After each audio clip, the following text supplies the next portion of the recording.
Ya, bismillahirrahmanirrahim. Assalamualaikum warahmatullahi wabarakatuh.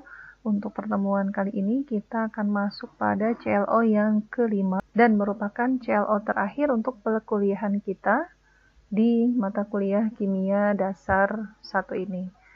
Mohon disiapkan bahwa apa yang kita bahas hari ini terkait dengan asam dan basa sejatinya adalah sebuah pembahasan yang memerlukan 2 pertemuan untuk selanjutnya menjadi bahan asesmen ujian akhir semester.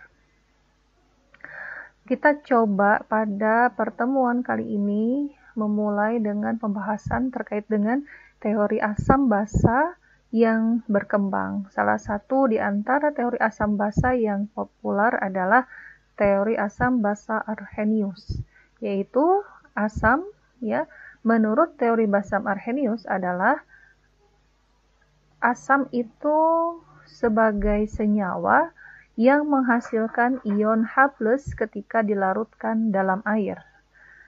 Menurut teori Arrhenius, di sini kita dapatkan bahwa Arrhenius itu selalu berhubungan dengan adanya ion H+ dan dalam larutan air. Asam yang memiliki atom hidrogen, oksigen, dan unsur lainnya sebagai atom sentral disebut dengan asam oksoasid. Nah, kalau Anda ingat dalam tata nama senyawa kimia, ini pernah kita bahas jika bertemu dengan asam-asam okso. Salah satu contohnya kita dapatkan hubungan antara asam karbonat, yaitu H2CO3, asam klorat, asam nitrat, asam fosfat, dan asam sulfat. Masing-masing ini kita kenal dengan asam oksoasid. Dalam tata nama asam, kita review sedikit bahwa jika sebuah asam memiliki senyawa di mana senyawa tersebut tidak memiliki oksigen, maka anion yang ada pada senyawa diberi akhiran ida. Contohnya, nama asamnya akan menjadi asam anion ida.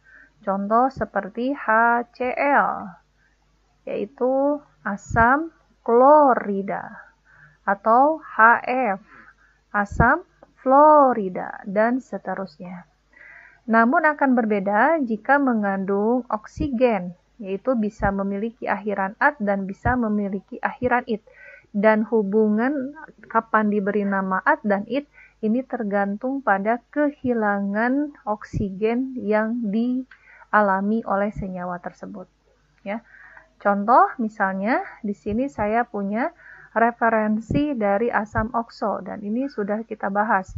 Referensi asam okso yang kita kenal diantaranya adalah asam karbonat. Di dalam bahasa Inggris kita menggunakan asam carbonic acid, kemudian chloric acid, nitric acid, phosphoric acid, dan sulfuric acid. Atau dalam bahasa Indonesia kita kenal ini semua asam referensinya sebagai sebuah asam yang memiliki akhiran at. Contoh di sini asam karbonat, asam karbonat, asam klorat, asam nitrat, asam fosfat, asam sulfat. Nah, dalam aturan yang kita sudah pernah bahas bahwa jika di sini menambahkan O, maka dia akan diberi akhiran per at, sehingga yang tadinya contoh HClO3 ditambahkan 1 atom oksigen, maka namanya menjadi dari asam klorat menjadi asam perklorat. Jika kita memindahkan 1 oksigen menjadi HClO2, maka namanya menjadi asam klorit.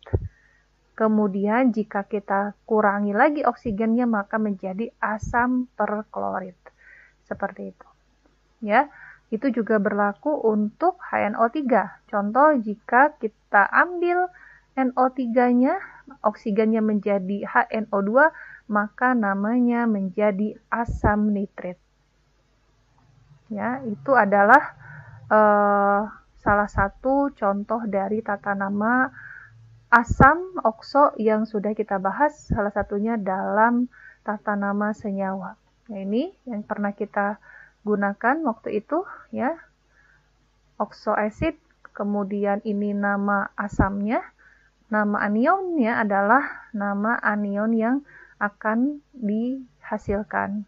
Contoh, jika dia adalah perchloric acid yang tadinya adalah HClO4 ya, maka dia menjadi perklorat. Ionnya adalah ion perklorat dan seterusnya.